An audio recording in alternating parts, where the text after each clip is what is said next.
The small town in Vermont was quiet most of the year, the kind of place where people noticed everything and said even more. That morning, the chatter outside the only grocery store echoed through the frosty air. Women stood near the entrance, arms folded, voices lowered but sharp, while men shifted their boots in the gravel, pretending not to listen but catching every word. The topic was the same in every corner. Richard Carter had finally walked out on his wife. Can you believe it? After all she did for him, one woman whispered, shaking her head. He should have drowned that night, another muttered, her words sharper than the wind. Olivia saved him, and this is how he repays her. The gossip buzzed like hornets, harsh and relentless. It had been 3 years since the night Olivia Carter's life had changed forever. She had seen Richard stumble onto the frozen river after too many drinks at a neighbor's barn party. By the time she reached him, the ice had cracked, plunging him into the black water below. She should have called for help, but there was no time. She ran straight onto the ice, fighting against the freezing wind, clawing her way to him. Somehow, she managed to pull him up, to push him onto the edge of the broken ice. But in the process, a heavy slab gave way beneath her, pinning her lower back against the sharp edges. By the time neighbors rushed to help, it was too late. Olivia was alive, but her spine was injured, her strength stolen from her. At 33, she found herself living in a body that betrayed her. Some days, she could manage small movements around the house. Other days, especially when storms rolled across the Green Mountains, pain would force her back into bed, her eyes clouded with dizziness. At first, Richard had stayed. He brought her meals, checked on her, even sat by her bedside in silence. But it wasn't long before patience wore thin. Richard was only in his mid-30s, strong and restless. He began to disappear at night, claiming he needed space, that he couldn't watch her suffer. Whispers around town said he had company on the other side of the river, but Olivia tried to believe otherwise. Until the morning, he stopped pretending. That day, the house was cold, the stove untouched. Olivia lay propped against a pile of pillows, the light from the window casting pale shadows across her tired face. Richard stood in the middle of the room, shoving clothes into a worn duffel bag. His jaw was set, his eyes empty of anything resembling love. "Richard," she whispered, her voice trembling, "please, don't leave me like this. How am I supposed to manage?" He zipped the bag and turned to her, his voice cutting like glass. "I've done enough, Olivia. I sat here for years, watching you waste away. I can't live like I'm in a prison anymore. I'm a young man. I need a normal woman, someone who can walk beside me. Do you understand? Normal." The word hung in the air like a slap. Olivia pressed her lips together, refusing to give him the satisfaction of tears. Her hands gripped the blanket so tightly her knuckles turned white. "And what am I supposed to do?" she asked, her voice barely more than a whisper. "You'll figure it out. There are places for people like you. Nursing homes, assisted living. They'll take care of you, better than I can." He walked to the kitchen counter, pulled out his wallet, and tossed a few bills onto the table. They fluttered to the floor, pitiful scraps of green. "That's all I've got on me. Won't do much good anyway. You can't walk to the store." Her eyes burned, but she blinked rapidly, refusing to let the tears fall. She wouldn't break in front of him. Not now. Not when he was already halfway out the door. Richard slung the bag over his shoulder and paused at the threshold. For a moment he looked back, but there was no regret in his eyes, only relief. "You should thank me, Olivia. Most men wouldn't have stayed as long as I did." The door slammed, and the silence that followed was heavier than the pain in her spine. Olivia closed her eyes, her chest rising and falling in shallow breaths. She had saved his life, and in return he had shattered hers. Alone in that small Vermont farmhouse, she clutched the blanket to her chest, forcing herself not to cry. Later, when no one could see, she would let the tears come. But for now, She sat in the silence, her heart breaking, and the world outside whispering about the woman Richard Carter had left behind. The farmhouse was wrapped in silence after Richard's departure, the kind of silence that felt alive, pressing, watching, echoing in the hollows of Olivia's chest. The lamp in the living room burned low, casting shadows along the wooden walls. She hadn't moved from her place on the couch, pillows stacked high behind her back. Every muscle ached, but the pain was nothing compared to the emptiness Richard had left behind.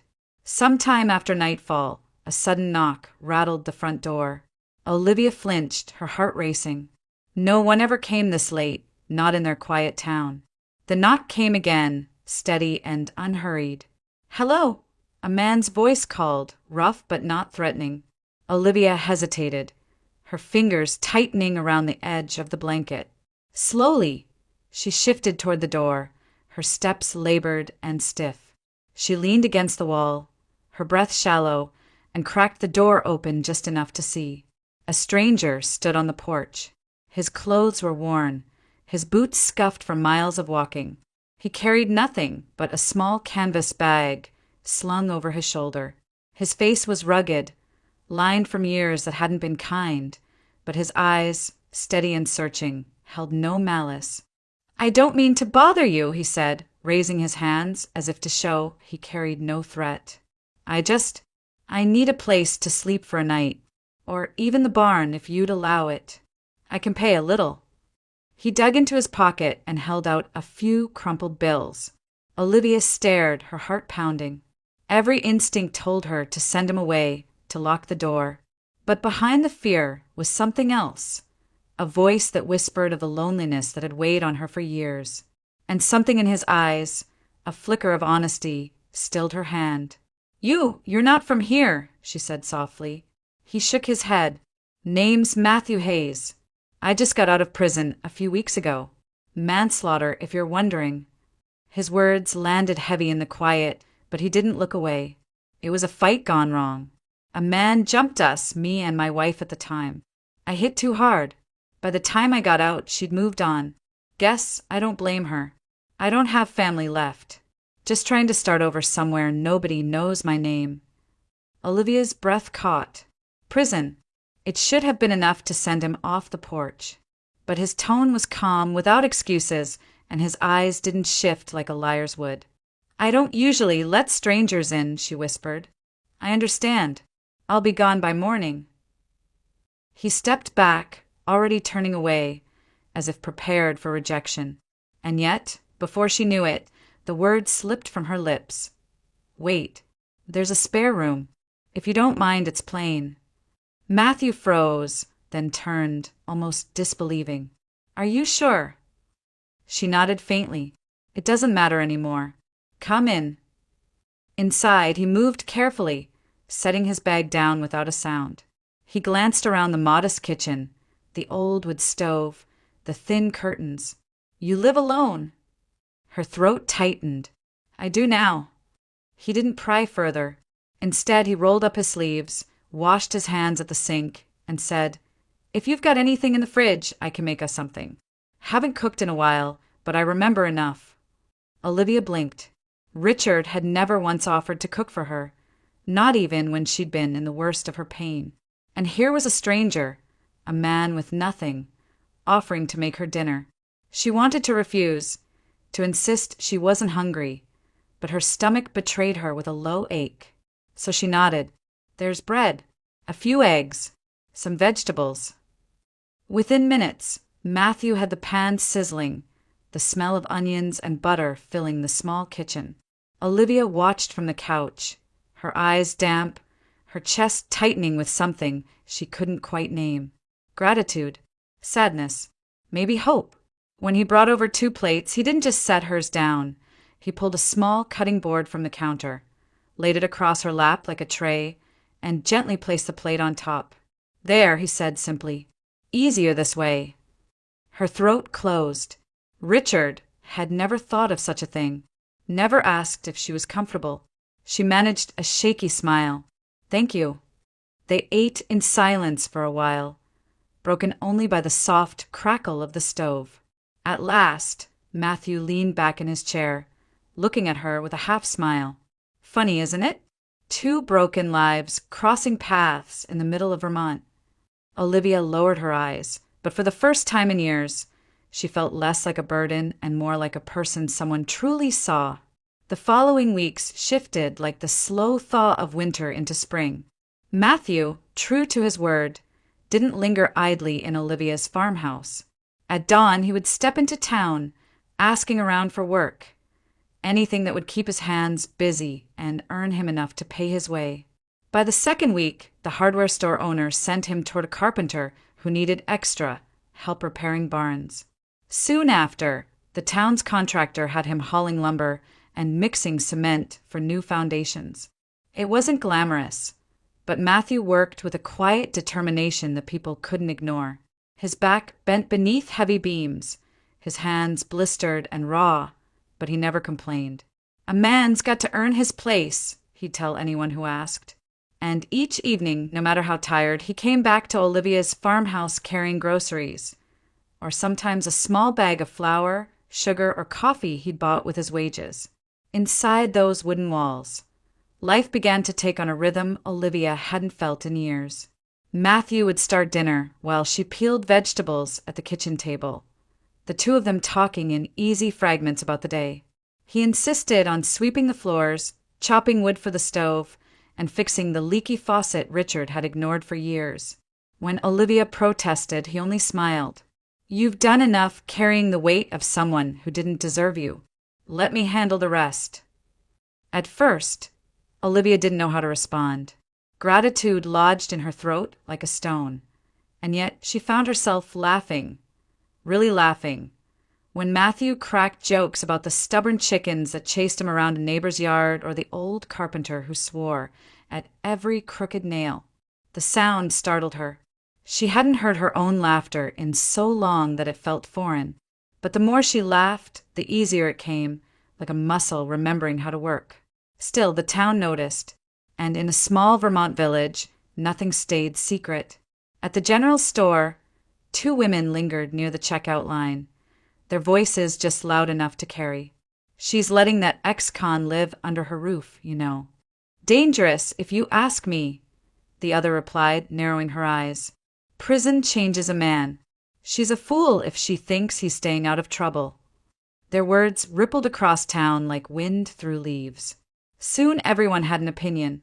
Some whispered that Matthew was only biding his time, waiting to take advantage of a vulnerable woman. Others wondered if Olivia, lonely and broken, had lost her sense. On Sundays, when Olivia struggled to make her way to church, she felt the stares. Conversations hushed as she passed. Heads leaned close together. Even her old neighbor, Mrs. Hensley, stopped by one afternoon and said with a frown, "Honey, you don't know who he really is. Men like that, they don't change." Olivia listened quietly, her hands folded in her lap. She didn't argue. She simply nodded and thanked Mrs. Hensley for the concern. But when the door closed behind her neighbor, Olivia let out a long, steady breath. She knew what people thought. She knew their warnings came from a place of fear, and maybe even from love. But fear had already ruled her life long enough. With Richard, she had lived in fear of abandonment, of never being enough, of waiting for affection that never came. With Matthew, there was no fear. There was honesty even in his flaws. Late one evening, after Matthew had finished scrubbing the dishes, Olivia watched him quietly from her place on the couch. The lamplight softened the hard edges of his face, revealing not just the man who had spent years behind prison walls, but someone carrying a burden of regret and a hunger for redemption. "Why are you doing all this?" she asked suddenly. He turned, drying his hands on a rag. "Because I can. Because I should. Because for once, I'd like to put something good back into this world." Her chest tightened, and she swallowed against the emotion rising in her throat. Richard had never said anything close to that in all their years together. He had taken her sacrifices for granted, dismissing them as duties rather than gifts. Matthew, with his past scarred and his future uncertain, was showing her a kind of kindness she hadn't known existed. For the first time since the night on the river, Olivia let herself imagine that life could be different, not easier, not without struggle, but better. And that fragile thought, blooming quietly in her chest, was enough to make her smile long after Matthew had gone to bed. It was Matthew who finally broke the silence one night. They were sitting at the kitchen table, a plate of cornbread between them, when he looked at Olivia with that steady gaze of his. "You need to see a doctor again," he said simply. Olivia froze. "I've seen enough doctors to last a lifetime. They said the damage was done." "Maybe, but maybe not. Things change. Treatments change. You won't know unless you try." His voice wasn't pleading. It was firm, matter of fact, like a man laying bricks. Olivia wanted to argue, but something in his certainty left her no room. So, a week later, she found herself in Burlington, sitting in a rehab clinic with Matthew at her side. Dr. Raymond leaf-flipped through her old records, his brows knitting. "Mrs. Carter, you should have continued physical therapy immediately after your injury. The spine stiffens, muscles weaken. You've lost critical time." Olivia felt her stomach sink. She looked down at her hands, ashamed as if she'd failed. But the doctor's tone softened. "That doesn't mean it's impossible. It will be hard, harder than it would have been 3 years ago. Painful. But if you commit, if someone makes sure you stick with it, there is still a chance you can improve. Perhaps even walk without support." Her heart gave a painful twist. She wanted to believe him, but fear whispered louder. "And if I fail?" "Then at least you will know you tried," Dr. Lee said. Then he turned to Matthew. "She will need someone to push her, someone who won't let her quit." Matthew nodded without hesitation. "You can count on me." The following week, Matthew built what the doctor had sketched out, a rough rehab frame, welded together by a neighbor who owed him a favor, set up in the spare room. Wooden rails, bars for support, an imitation of the equipment Olivia should have used years ago. It looked brutal, almost like a torture device, and Olivia felt her chest tighten at the sight of it. "This is madness," she whispered. "This," Matthew said firmly, "is your chance." The first attempt nearly broke her. She gripped the bars, her arms trembling, as Matthew braced her waist. When she tried to straighten, a bolt of pain shot through her back, searing down her legs. She gasped and collapsed against the frame, her breath ragged. "I can't," she cried. "It hurts too much." Matthew steadied her, his voice low but unwavering. "Pain means your body's still alive, still fighting. Don't let it win." Day after day, the battle continued. Olivia's knuckles turned white against the bars. Sweat soaked through her clothes. Tears streaked her cheeks as pain clawed at her spine. Some days she screamed. Others she fell silent, retreating inside herself. Each time, she whispered the same words, "I can't. Not anymore." And each time Matthew was there. "Yes, you can. One more step. One more try. Look at me, Olivia. Don't you dare give up now." One evening, after hours of struggle, she collapsed onto the bed, her body trembling, her face wet with tears. "Why are you doing this to me?" she sobbed. "Why won't you let me quit?" Matthew knelt beside her, his voice breaking with the weight of his own scars. "Because I know what quitting costs. I quit once, on myself, on my marriage, on everything. It destroyed me. I won't let you make the same mistake. You deserve more than this pain, Olivia. You deserve to stand again, even if it's only for a single step." Her breath hitched, her hands covering her face. The room was thick with silence, broken only by her quiet sobs. Yet in that silence, a seed took root, a stubborn ember of defiance. The next morning, she rose with the dawn and walked to the rehab frame on her own. She gripped the rails, her jaw set. "One more step," she whispered, echoing his words. And though her body trembled, though the pain sliced through her, she lifted herself again. For the first time in years, Olivia Carter fought not just to survive, but to reclaim the life she thought she had lost. The days turned into weeks, the weeks into months, and slowly, something extraordinary began to happen inside that farmhouse. At first, it was just a flicker of change. Olivia could sit up on her own without clutching the side of the bed. Then she could hold herself steady in the rehab frame for longer stretches. Matthew watched each small victory with the quiet pride of a man guarding a fragile flame. One morning, with sunlight pouring through the lace curtains, she managed to shift her weight and take a step, just one, before collapsing back into Matthew's arms. But that single step was enough. He laughed, a deep sound of triumph, and she, breathless and shocked, laughed with him. By the end of the summer, Olivia could shuffle from the couch to the table, holding onto the chair backs along the way. And one crisp autumn afternoon, she walked to the porch, unaided, and sat in the rocking chair her father had built. Neighbors passing on the road stopped, stunned, as if they'd seen a ghost. "Is that Olivia Carter?" one of them whispered. "Walking," another answered, disbelief heavy in her voice. The gossip spread fast. Some shook their heads, saying it was temporary, that she'd fall back into her broken state soon enough. Others muttered that Matthew must be behind it, driving her too hard. But even those whispers carried a note of awe. Everyone had counted Olivia out. And yet here she was, defying them. Inside the house, life was different now. Matthew still carried groceries and chopped wood, but Olivia moved alongside him more and more. She stirred pots while he chopped vegetables, folded laundry while he stacked firewood. They laughed over small things, a loaf of bread that refused to rise, a hen that kept escaping its coop. Their conversations grew longer, their silences more comfortable. For Olivia, the change was more than physical.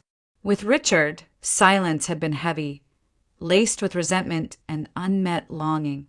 With Matthew, silence felt safe, like a shared blanket on a cold night. One evening, as the first snow fell across the fields, they sat by the fire.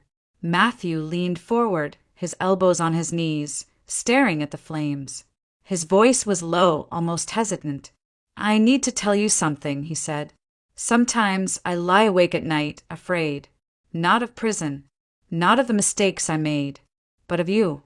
Olivia turned to him, surprised. "Of me?" He nodded, his jaw tight. "Because I keep thinking, why would a woman like you want a man like me? I've been behind bars. My record will never be clean. What if one day you wake up and regret letting me into your life?" The fire crackled, filling the silence between them. Olivia studied his face, the lines carved by hardship, the eyes shadowed by regret, the hands scarred by work. And yet, beneath all of that, she saw kindness, loyalty, and a strength Richard had never possessed. She reached out, her fingers brushing against his. Her voice trembled, but it carried the weight of certainty. "Matthew, if you call me, I'll go with you. Wherever you ask me to go." He lifted his eyes to hers, searching, as if he couldn't believe she'd said it. For a moment, neither of them moved. Then he took her hand, holding it as though it were the most precious thing he had ever touched. The days that followed carried an air of quiet anticipation. Olivia moved with a new confidence, her steps steadier, her laughter brighter. And in town, rumors began to swirl like the snowflakes drifting through the December sky. "Did you hear?" one woman whispered at the diner. "Olivia Carter's ordered a dress. A white one." "A wedding dress," her companion gasped. "That's what they're saying. Imagine a woman who couldn't walk last year, now planning to walk down the aisle." The whispers grew, weaving themselves into every corner of the village. Some scoffed, some smiled, some prayed it was true. And though Olivia heard the gossip, she didn't let it shake her. For the first time in years, she felt the ground steady beneath her feet. Not because her legs were strong, but because her heart finally was. It had been 3 long years since Richard Carter walked out of his farmhouse and out of his wife's life. 3 years spent in the city, chasing the promise of something brighter. At first, it seemed he'd won, a younger woman on his arm, nights out in Burlington and Boston, money flowing as long as he could keep up with her demands. But the shine wore off quickly. The woman who once whispered promises of devotion revealed herself to be merciless. Every dollar he earned disappeared into her hands. When his paycheck shrank, so did her affection. By the time she slammed the door for the last time, Richard was left with nothing but debt, a thinning wallet, and the bitter taste of regret. Winter pressed down on Vermont when Richard finally returned to his hometown. The bus wheezed to a stop at the edge of the village, and he stepped off, collar turned up against the wind. He told himself this wasn't defeat, only a pause, a chance to reclaim what was his. Olivia had no one else. Surely she would still be waiting, bound to the same chair where he'd left her. Maybe she'd even be grateful to see him again. But as he trudged up the familiar dirt road toward the old farmhouse, a prickle of unease crawled up his spine. The place didn't look the same. The sagging porch, he remembered, was gone, replaced with sturdy new steps. The roof gleamed with fresh shingles. The fence had been mended and painted, neat and strong. Richard stopped in the road, blinking against the snowflakes. "How the hell?" he muttered. Had Olivia sold the house? Impossible. It had been her family's place for generations. Maybe a relative had taken over. Or maybe, he dared to hope, the town had rallied around her out of pity, keeping the house in shape until he came back. A greedy thought took hold. If she was still crippled, if she was still dependent, she couldn't have managed this alone, which meant she must have help. And if she had help, he could slide back into the picture, claim his share, maybe even the house itself. After all, wasn't he still her husband? Divorce papers had never been signed. Smirking at the thought, Richard pushed open the gate and stepped into the yard. His boots crunched over the snow, and he pictured Olivia inside, frail and lonely, desperate enough to take him back. But before he could knock, the door opened. Richard froze. There she was, Olivia Carter, framed by the golden lamplight spilling from the house. But she was not the broken woman he remembered. She was radiant, her auburn hair brushed back from her face, her cheeks touched with color. And most shocking of all, she stood tall on her own 2 feet, not a crutch or wheelchair in sight. Richard's mouth fell open. Olivia stepped out onto the porch, pulling a wool shawl around her shoulders. Her movements were steady, graceful, sure. When her eyes met his, there was no trace of desperation, no plea for him to stay. There was only calm recognition, as if she were looking at a stranger passing on the road. "Richard," she said evenly, her voice carrying through the cold air. He struggled to form words. You're walking." Her lips curved into the faintest smile, not warm, but strong. "Yes, I am." Richard's chest tightened, panic and disbelief wrestling inside him. This wasn't the reunion he had imagined. He had expected weakness, need, the opening for him to step back in and control the story. Instead, he was staring at a woman transformed, one who no longer needed him, one who looked like she had already left him far behind. The cold cut deeper, and for the first time since he stepped off the bus, Richard wondered if he had made the worst mistake of his life. Richard hadn't planned on coming back so soon after seeing Olivia on her feet. He told himself he needed time, that he would return when he had the right words, when he could convince her that he had changed. But greed and pride gnawed at him. He couldn't let go of the house, the land, or the woman he still thought of as his possession. 2 days later, as the afternoon sun slid low across the snowy hills, Richard walked up the road again. This time, determination steeled his steps. He rehearsed excuses in his mind, claims of loneliness, promises to do better, anything to make her let him back in. But what he saw when the farmhouse door opened shattered whatever script he had prepared. Olivia stepped out, her hand linked with Matthew's. They moved with quiet unity, their shoulders brushing as though they had walked this way for years. And in front of them, Matthew guided a stroller down the porch steps with careful hands.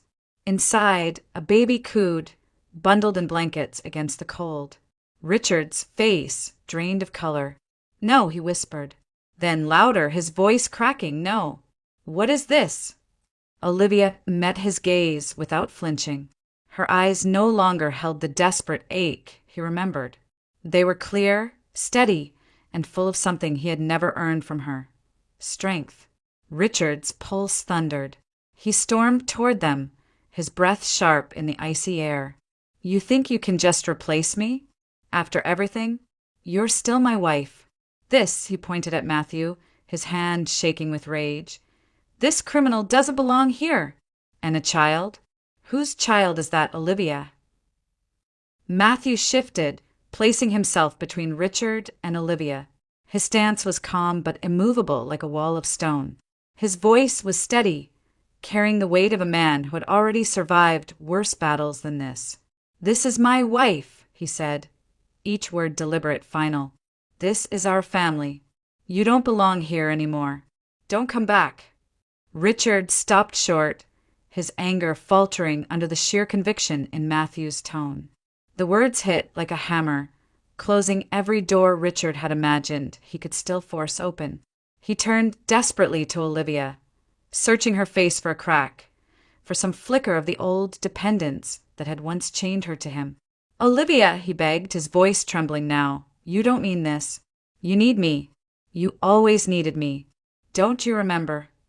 Olivia stepped forward, her hand still resting lightly on the stroller's handle. Her expression was calm, almost serene. "I remember," she said softly. "I remember saving your life on that river. I remember the pain that never left me. I remember waiting for you, believing you cared. And I remember the day you walked away and told me I wasn't enough." Her voice sharpened, not cruel, but undeniable. "That woman doesn't exist anymore. I am not yours to take back, Richard. Not now, not ever." Silence fell over the yard, broken only by the faint cry of the baby in the stroller. Richard's breath hitched. He looked at her, standing tall, standing free, and something inside him cracked. For the first time in years, he felt fear. Not just fear of losing her, but fear of the man at her side. Whispers around town had already reached him. Matthew Hayes, the ex-convict, the man who had once taken a life in a fight. Looking at Matthew now, Richard realized those whispers carried a warning. His knees trembled, his pride crumbling as quickly as his plans. Without another word, he stumbled back a step, then another, until he turned and staggered down the road.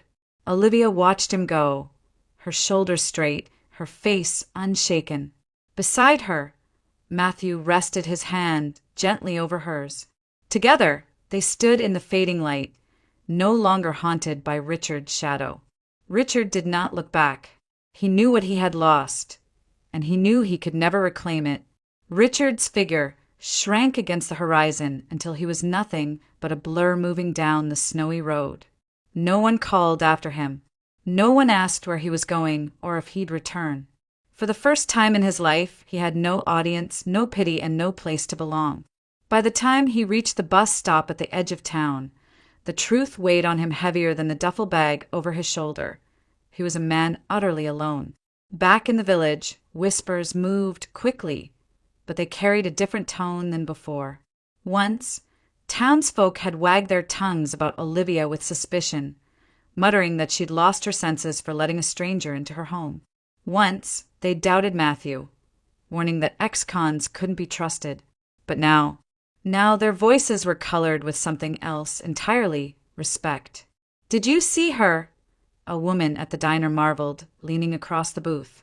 "Olivia Carter, standing tall, walking on her own. That man she's with. He must have been the one who pushed her back onto her feet. And the way he stood up to Richard," another replied, shaking his head. "Took guts. The man didn't even flinch." For the first time in years, the town wasn't talking about Olivia as a victim. They were talking about her as someone who had one. Life in the farmhouse took on a warmth that spread far beyond its walls. Neighbors began to stop by, not with pity, but with casseroles, warm bread, and heartfelt congratulations. Mrs. Hensley, once Olivia's fiercest critic, came with a pie and tears in her eyes. I was wrong about him, she admitted, nodding toward Matthew. And I was wrong about you too. You're stronger than any of us ever knew. When the church bells rang one crisp Saturday morning, the pews filled with faces from every corner of town. Olivia stood at the front in a simple cream dress, her auburn hair tucked beneath a veil, her steps measured but steady as she walked down the aisle. At the altar, Matthew waited in a dark suit borrowed from the pastor's son, his hands trembling not with fear, but with awe. The vows were short, spoken with a conviction that silenced every whisper. When Matthew said, "I will stand with you in strength and in weakness for all the days of my life," there wasn't a dry eye in the room.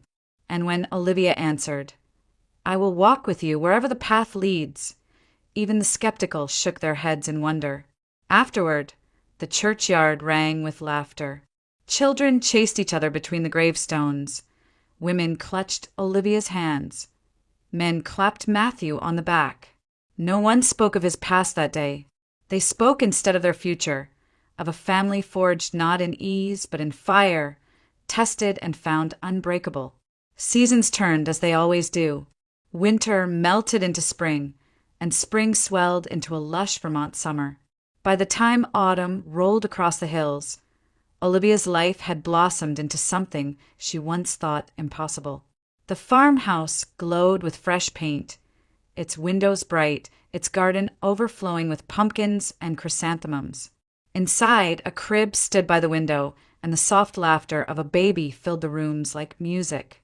One golden morning, with leaves drifting down in shades of amber and scarlet, Olivia stepped outside. She no longer needed Matthew's steady arm to hold her, but he offered it anyway, pushing the stroller with their child bundled inside. They walked down the gravel path together, the cool air brushing their cheeks. Olivia paused, looking out across the rolling fields. 3 years ago, she had watched this same landscape through a fog of pain, convinced her life had ended. Now, standing here with Matthew and their child, she felt something entirely different, a surge of quiet triumph, a trust in tomorrow. Her eyes shimmered in the sunlight, and a small, unshakable smile touched her lips. She had been broken, abandoned, told she was less than whole. And yet here she was, stronger than ever, walking her own path. Because true strength, she realized, had never been about flawless bodies or perfect lives. It lived in the courage to rise again, in the heart's stubborn refusal to surrender, and above all in the choice to love herself, to love the man who saw her worth, and to love the life that was still hers to claim. As Matthew slipped his hand into hers and their baby gurgled softly in the stroller, Olivia Carter knew her story was no longer one of loss. It was one of renewal, of sweet, quiet revenge against every doubt, every cruel word, every man who thought she couldn't stand again. And with that knowledge, she walked forward into the morning, her eyes lit with the unshakable faith of a woman who had finally, beautifully come home to herself. The world keeps turning, and with each turn comes a new story. When one door closes, another opens, leading us into a journey entirely different. Let us set aside the echoes of the tale just past and step together into a new realm where another destiny awaits to be told. And now I invite you to listen to the second story, a path of its own, unrelated to what came before, yet filled with mysteries and surprises meant only for those willing to journey onward with me. I had just finished tucking my 1-year-old son, Samuel, into his crib. The apartment was finally quiet, and for the first time all day, I thought I might have a moment to myself. A cup of tea, maybe even a quick shower.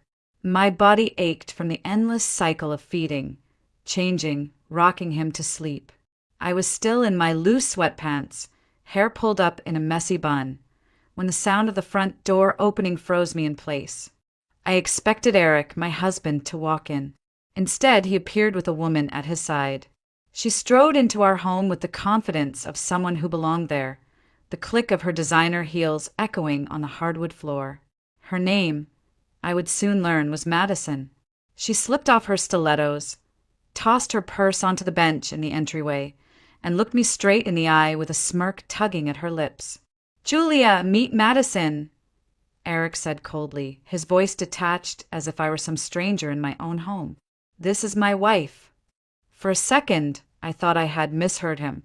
My heart stopped, and my fingers clenched the edge of the counter for support. "What did you just say?" "I'm your wife," I whispered, barely recognizing my own voice. But Eric didn't laugh. He didn't correct himself. He just stared at me with an expression I had never seen before, disgust. "Look at yourself," he said, his eyes scanning me from head to toe. "You've let yourself go. Always in stretched-out pants, stains on your shirt. When was the last time you looked in a mirror?" His words sliced through me, each one sharper than the last. I wanted to scream, to defend myself, but all I could think was how many sleepless nights I had spent caring for our baby while he worked late. I had given everything to this family, and now he was throwing me aside like I was nothing. Madison shifted her weight, leaning against the wall like she owned the place. She gave me that smug, superior smile. "You should get used to this, Julia," she said, her tone dripping with arrogance. "He chose me." The rage that had been simmering inside me boiled over. Without thinking, I lunged forward and shoved her hard. She stumbled back, hit the wall, and collapsed onto the floor with a shriek that pierced the silence. "Are you insane?" she screamed, scrambling to her feet and straightening her designer skirt. Eric didn't go to her right away. Instead, he grabbed my wrist, twisting it so tightly that pain shot up my arm. His eyes blazed with fury, a wild look I had never seen before. "Enough," he hissed. "Pack up your kid and get out. I don't want you here another minute." I yanked my hand free, my wrist throbbing where his fingers had dug into my skin. "You're throwing me out?" I asked, my voice breaking. "With our son." "Our son," he spat, "will leave with you. You've got 10 minutes. I want you both gone before I count to 10. Madison crossed her arms and smirked, her voice low and taunting. "You heard him. Don't make this harder on yourself." The apartment, the place where I had dreamed of raising a family, where I had painted the nursery walls and picked out furniture with so much hope, suddenly felt like a stranger's house. My chest tightened and tears burned in my eyes, but I refused to let them fall in front of Eric. I looked down the hall, where Samuel slept peacefully, unaware of the storm that had just torn through his parents' marriage. In that moment, I realized I had no choice. I would have to leave my own home, carrying my baby out into the night, because the man I trusted most had just betrayed me in the cruelest way imaginable. I bundled Samuel in his blanket and carried him out into the night. His tiny head rested against my shoulder, his breath warm and steady, while my own chest felt like it was collapsing. The cold Baltimore air hit my face as I stepped out of the apartment building, clutching him tight. I didn't even know where to go, but my body moved on instinct. There was only one place that made sense: my mother's apartment in Highlandtown. The taxi ride felt endless. Samuel stirred a little, whimpered, then fell back asleep. I kept whispering to him, "It's okay, sweetheart. Mommy's here. We'll be safe." But deep inside, I wasn't sure if that was true. By the time the driver pulled up to the familiar row house, my hands were trembling. I climbed the narrow stairs, balancing my bag on one shoulder and Samuel in my arms. When my mother opened the door, relief washed over me for a split second. She stood there in her robe, the kitchen light casting sharp shadows on her tired face. "Julia, it's late," she said, her voice more annoyed than concerned. "Mom," I gasped, stepping inside. "Eric, he threw us out. Me and Sam. We have nowhere else to go. Please, just for tonight." But she didn't open her arms. She didn't even step aside right away. Instead, her eyes flicked to Samuel, then back to me, cold and calculating. "Why did you come here?" she asked flatly. The question struck me like a slap. "Because you're my mother," I whispered. "Because I thought you'd help us."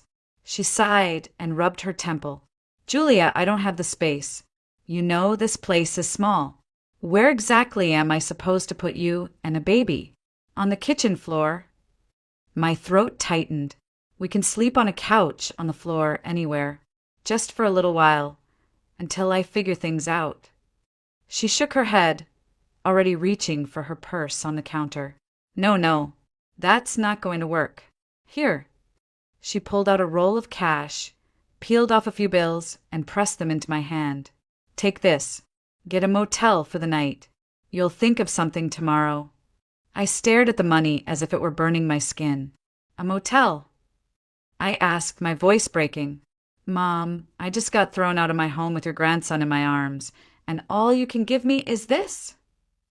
Her gaze was steady, detached, as if she were talking to a stranger. "It's the best I can do." Something inside me shattered. I had come here desperate, hoping for safety, for comfort, for even the smallest sign of love. Instead, I was standing in the hallway of my mother's apartment, clutching my baby while she pushed me back out into the night.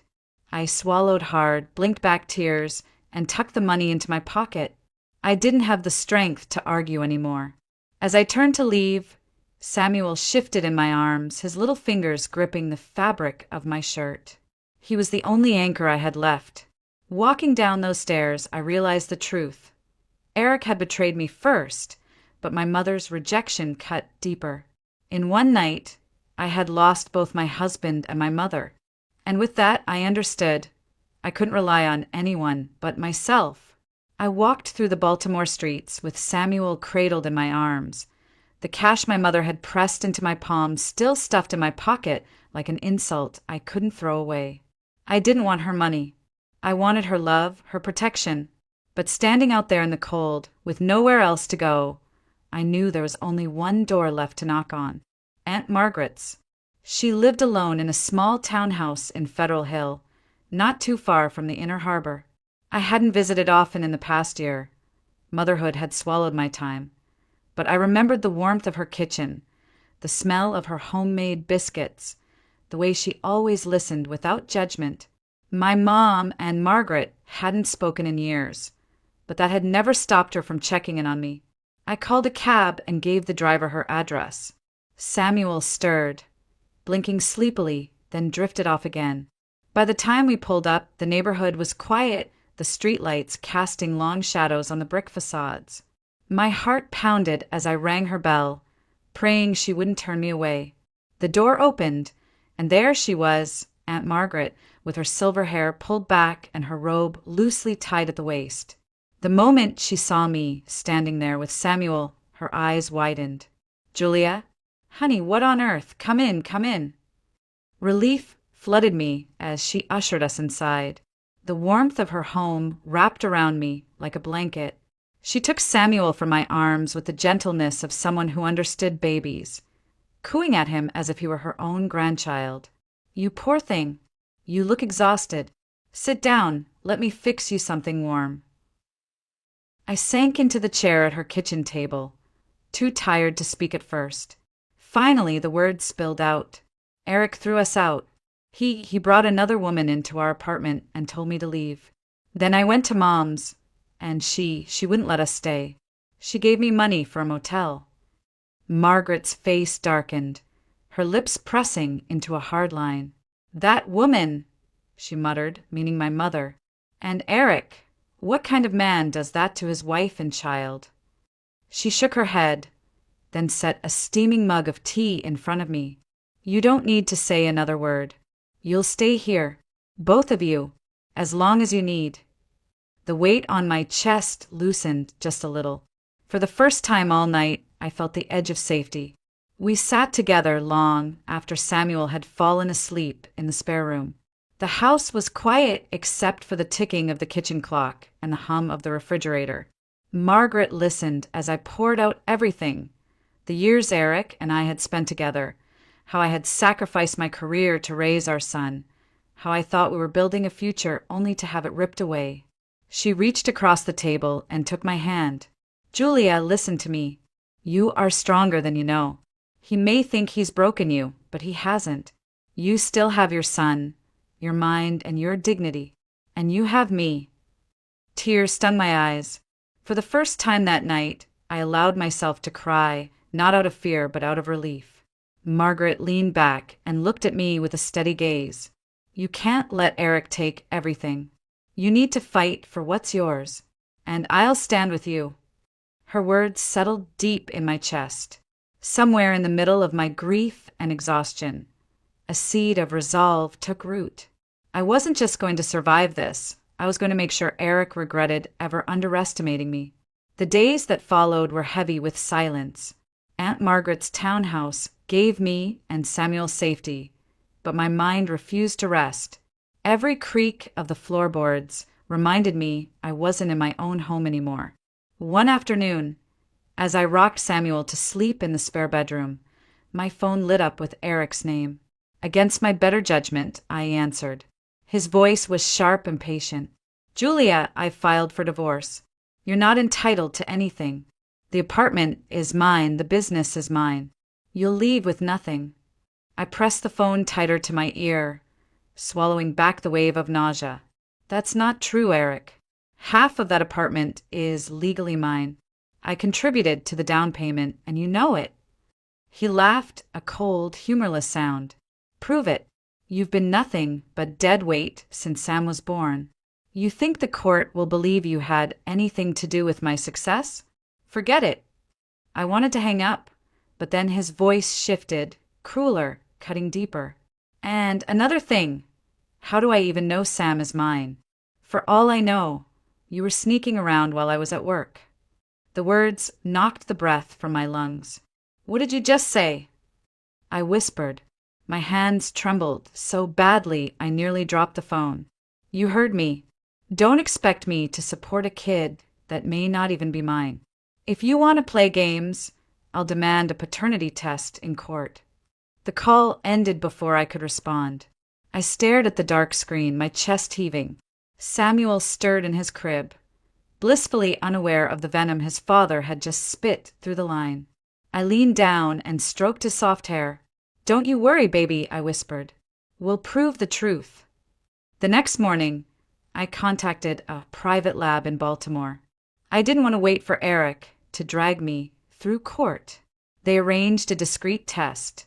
Simple swabs from my cheek and Samuel's, placed into sealed envelopes, handed over to a technician with a reassuring nod. For days, I lived in limbo, every hour stretched thin with dread. When the results finally came, my knees nearly buckled as I read the words. Probability of paternity, 99.99%. Relief washed over me, but it was mixed with rage. How dare he? After all the nights I had stayed awake caring for our child, he had the audacity to question Samuel's existence. It wasn't just betrayal anymore, it was war. That evening, I sat with Aunt Margaret at the kitchen table. The report spread out in front of us. She read it carefully, then folded her hands over mine. Julia, you can't face this alone. You need someone who knows the law, someone who can protect your rights. I don't know any lawyers, I admitted. My voice cracked. Eric has money, influence, connections. What do I have? Margaret's eyes softened. You have me, and there is someone. She stood and retrieved an old address book from the drawer, flipping through the worn pages. Richard Hale. We went to school together. He's one of the best family lawyers in the city. I haven't spoken to him in years, but I know he'll help. She dialed the number herself, speaking in that firm, no-nonsense tone I remembered from childhood. I caught fragments of the conversation, her explaining, her voice softening when she said my name. When she hung up, she gave me a small smile. He'll meet you, she said simply. Julia, this isn't the end. It's the beginning of your fight. For the first time since Eric had slammed that door in my face, I felt something spark inside me. Not just survival, but determination. He wanted a battle. He was about to get one. The day of the hearing arrived, and I felt as if my chest were being crushed from the inside. Aunt Margaret insisted on coming with me, her hand a steady anchor on my arm as we walked up the courthouse steps. Richard Hale was already waiting inside, tall, calm, with a reassuring nod that made me breathe just a little easier. Still, when I entered that courtroom and saw Eric sitting there in his tailored suit, smug and unbothered, the air caught in my throat. The proceedings began quickly. Eric's lawyer, a sharp-eyed man with a stack of documents, wasted no time. "Your Honor," he said, sliding a folder across the bench, "we have here a notarized agreement signed by Mrs. Dawson, transferring all rights to the property in question to my client." The judge raised her brow and glanced at me. "Mrs. Dawson, is this your signature?" I stared at the paper and my blood ran cold. It was my handwriting, my name scrawled in ink at the bottom of the page. My mind flashed back to all those evenings when Eric had placed stacks of documents in front of me, brushing them off as just formalities for the business. I had signed without reading, trusting my husband. Now that trust was being used as a weapon against me. "Yes," I whispered. My voice barely carried. "That is my signature." But I never knowingly signed away my rights to our home. He told me it was routine paperwork. Eric smirked across the aisle, his hands folded neatly in his lap. My heart sank, and for a moment I thought everything was lost. Richard rose calmly. "Your Honor, while the apartment may be tied to this document, we have evidence showing that Mrs. Dawson directly contributed to the launch of her husband's business. She provided capital from her own savings, funds she had set aside before the marriage. Without her contributions, Dawson Roofing and Materials would never have existed in its current form." He presented bank statements, carefully highlighted transfers, and even a dated record of my account withdrawals. I remembered those days vividly, how I had been so eager to help Eric build something of his own, never imagining that someday he would try to erase me from the story. The judge reviewed the documents, her expression unreadable. Minutes felt like hours as the silence stretched. Finally, she spoke. "The court acknowledges that Mrs. Dawson did provide significant financial contributions to the establishment of the business. While the apartment transfer cannot be reversed, the court awards her reimbursement for her share of the business investment, as well as damages for being forced from the marital residence with a minor child." Her gavel struck. Custody of Samuel Dawson is awarded to his mother. Full decision entered. For a moment, I couldn't move. Relief surged through me. Samuel was mine, safe, and no one could take him. But alongside the relief was a hollow ache. The apartment, the place I had once called home, was gone. It now belonged entirely to Eric, the man who had thrown me out like yesterday's trash. As we left the courtroom, Eric leaned close, his words low and venomous. "Enjoy your scraps, Julia. The house, the life. You'll never have them back." I didn't reply. Richard placed a steadying hand on my shoulder and guided me away, his voice low. "Don't let him get in your head. Today, you won something that matters far more than bricks and walls. You kept your son, and you proved your worth." Outside, the sunlight was blinding. I held Samuel's small hand in mine as Aunt Margaret walked beside us. And yet, as the courthouse doors closed behind me, I felt torn in two, part of me victorious, another part broken.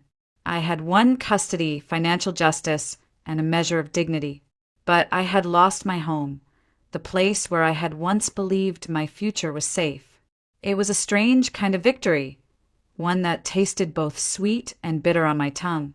Life had just begun to feel bearable again. Samuel and I had settled into a rhythm at Aunt Margaret's house. She always seemed to know when I needed space and when I needed company. Some evenings we sat together in her warm kitchen, talking over tea, her laughter softening the heaviness in my chest. I thought maybe, just maybe, the worst was behind me. Then one cold morning, everything changed. I was at work, trying to focus on simple tasks when my phone rang. The voice on the other end was unfamiliar, but the words struck like lightning. Aunt Margaret had collapsed on her way back from the market. A heart attack. She hadn't made it to the hospital. The world around me blurred. My hands went numb, and the phone nearly slipped from my grasp. No, I whispered, though no one was there to hear me. No, not her. I rushed to the hospital, but it was too late.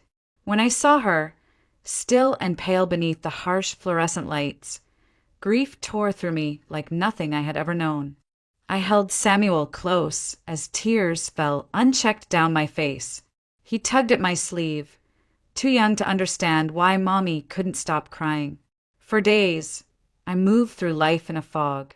Arrangements had to be made. Funeral services, phone calls, decisions I didn't feel strong enough to face. Richard helped where he could, but even his steady presence couldn't fill the void. Aunt Margaret had been more than family.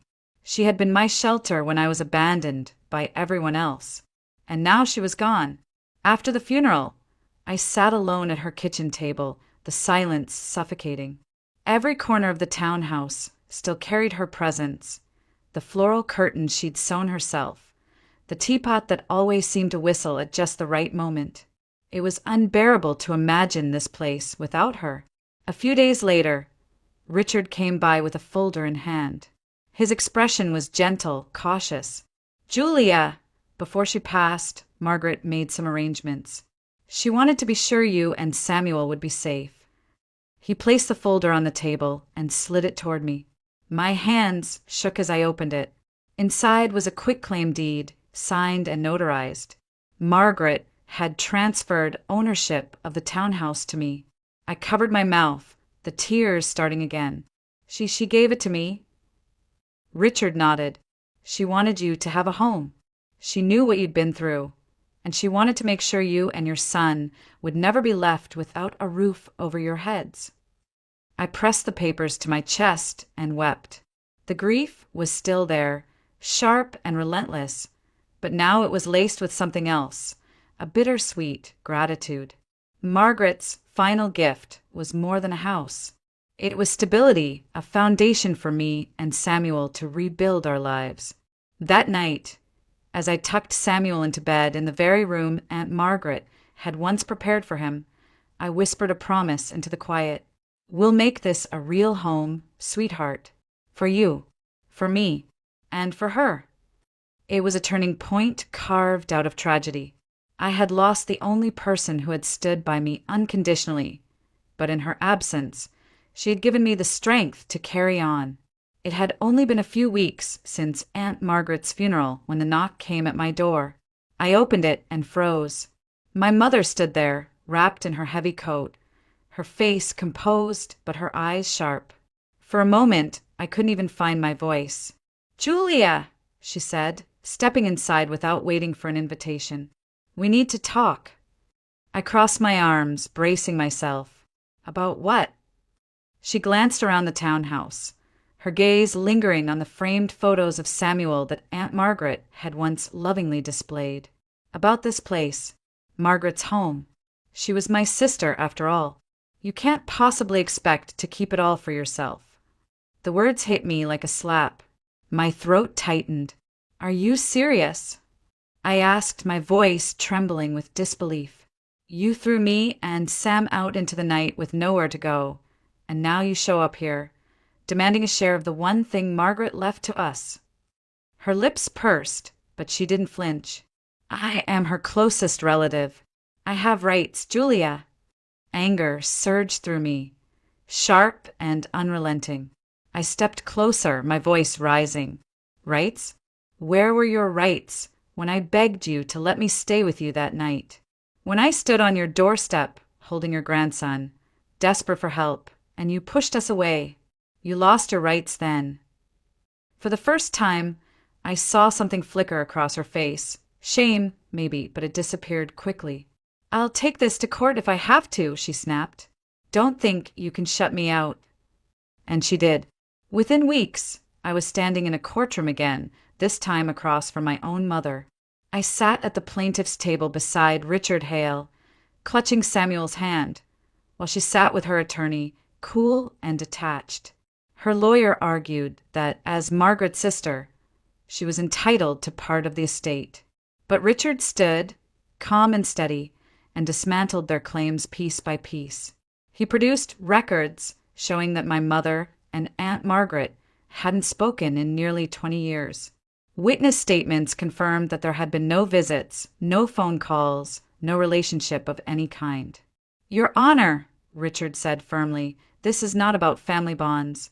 This is an opportunistic claim. Margaret Dawson made her intentions clear when she transferred the deed to my client before her passing. She wanted Juliet and Samuel to have a home, no one else." The judge agreed. The case was dismissed. I walked out of that courthouse with my head high, Samuel's little hand tucked into mine. My mother followed, her heels clicking sharply against the tile. "You'll regret this, Julia," she hissed as she passed me. But I didn't regret it. Not for a second. Standing there in the sunlight, I felt something inside me break free. The guilt, the longing for her approval, the desperate hope that she might one day love me the way a mother should, it all fell away.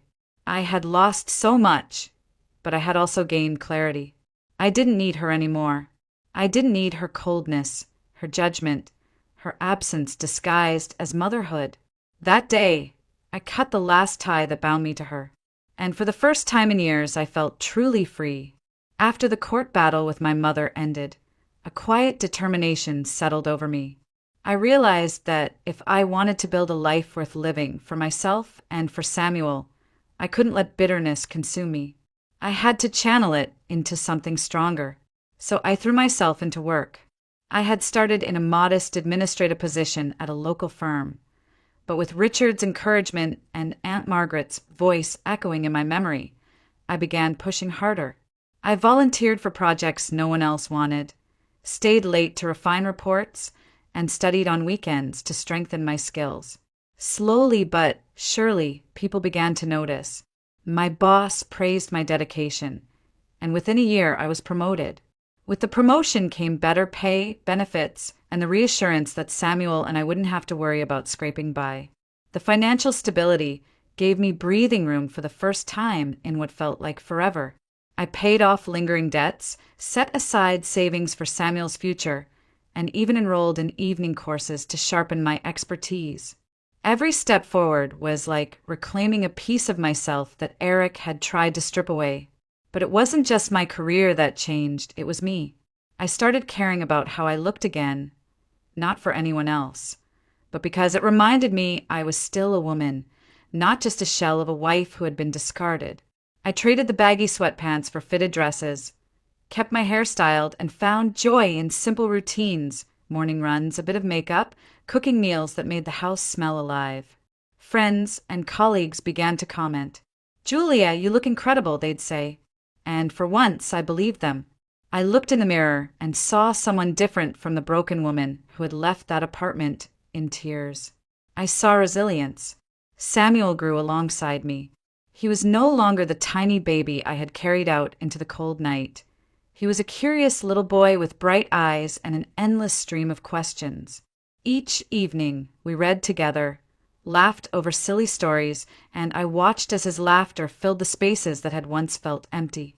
He loved helping me in the kitchen, dragging his little stool over so he could reach the counter. Those moments reminded me that while Eric had stolen part of my past, he could never touch the bond one shared with my son. There were nights after Samuel was asleep when I sat quietly in the living room, the hum of the city faint through the window, and let myself breathe. I realized I wasn't just surviving anymore. I was rebuilding. Every paycheck, every course completed, every bedtime story was a brick in the foundation of the life I was creating. I had been broken down to nothing, forced out, betrayed by those I trusted most. But somehow, in the rubble, I had found a way to stand again. Stronger, smarter, whole. And one night, as I tucked Samuel into bed and kissed his forehead, the thought came to me with startling clarity. I wasn't just rebuilding a life. I was being reborn. It was almost surreal how life had shifted in just a few years. Samuel and I were thriving, and the pieces of my life felt solid for the first time in forever. Then, out of nowhere, Eric came crashing back into my world. I heard whispers before I saw him. A former colleague mentioned his company had gone under. Bad investments, unpaid debts, contracts lost. His name, once spoken with respect in business circles, had turned into a cautionary tale. And Madison? She had abandoned him the moment the money dried up. The two of them, who had stood side by side that night he threw me out, were now nothing more than a bitter memory. So when Eric showed up outside my office one afternoon, holding a bouquet of roses, I felt my stomach twist with a strange mix of anger and pity. He looked older, thinner, his expensive suits traded for something that hung loose on his frame. The arrogance in his eyes had dimmed, replaced with desperation. "Julia," he said softly, blocking my path as I left work. "Please, can we talk?" Against my better judgment, I agreed to meet him at a cafe down the street. I wanted to hear what he had to say, not because I missed him, but because part of me needed closure. He sat across from me, fidgeting with the bouquet, his words tumbling out too quickly. "I made mistakes. I know that now. Madison, she used me. She never loved me the way you did. And the business, well, it all went wrong. But you, Julia, you were always steady, always true. I see that now. I want us back. I want our family again." I listened in silence, my coffee cooling between my hands. He leaned forward, his voice breaking. "I miss you. I miss Sam. I know I don't deserve it, but please give me another chance."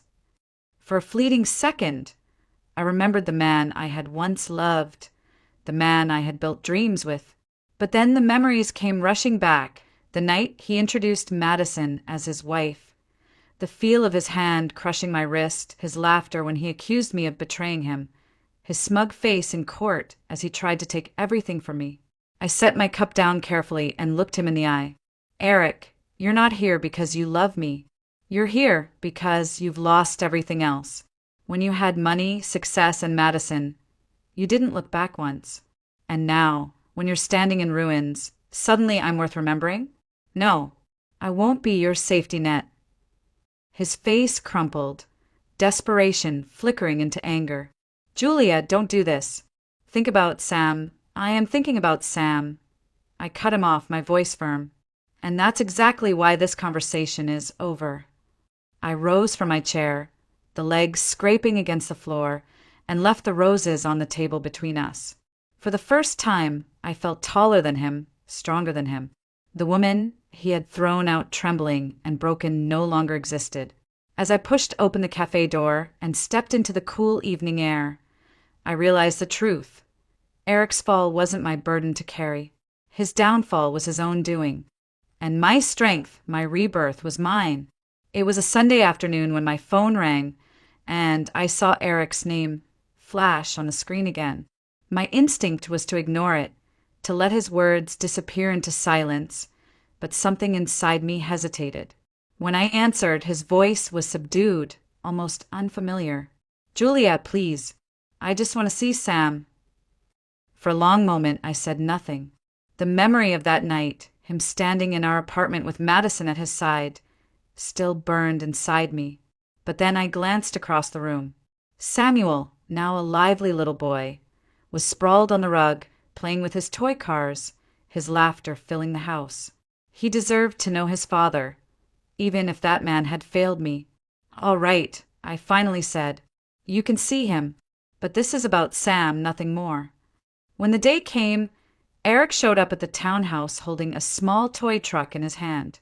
Samuel's eyes lit up the moment he saw him. "Daddy!" he shouted, running into his arms. The joy on my son's face pierced straight through me.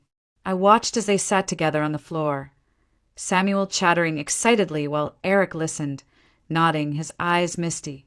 For the first time in years, he wasn't the arrogant man who had thrown me out, or the desperate shell who had begged in the cafe.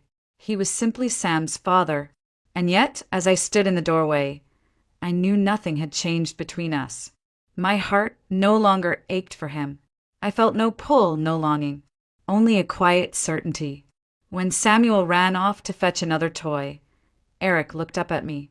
"Julia, thank you for letting me see him, for raising him so well." I held his gaze, my voice steady. "I did it because he needed me, not because of you. Don't mistake this for anything more than what it is. You're his father, and he deserves to know you. But as for us, we're done. That part of my life is over." His shoulders slumped, and he nodded, as if he already knew the answer. Later that evening, after Eric had gone, I tucked Samuel into bed. He wrapped his little arms around my neck and whispered, "I love you, Mommy." My chest tightened with warmth, and I kissed his forehead. "I love you too, more than anything." As I turned off the light and closed his door, I stood in the quiet of my home, Margaret's gift now truly ours. I realized that betrayal hadn't destroyed me. It had transformed me. Eric had tried to strip me of everything, my dignity, my security, even my worth. But instead, I had rebuilt myself stronger than before. I had a career, a stable home, and most importantly, the love of my son. This wasn't the ending I once dreamed of. It was better. It was mine, and I would never let anyone take it from me again.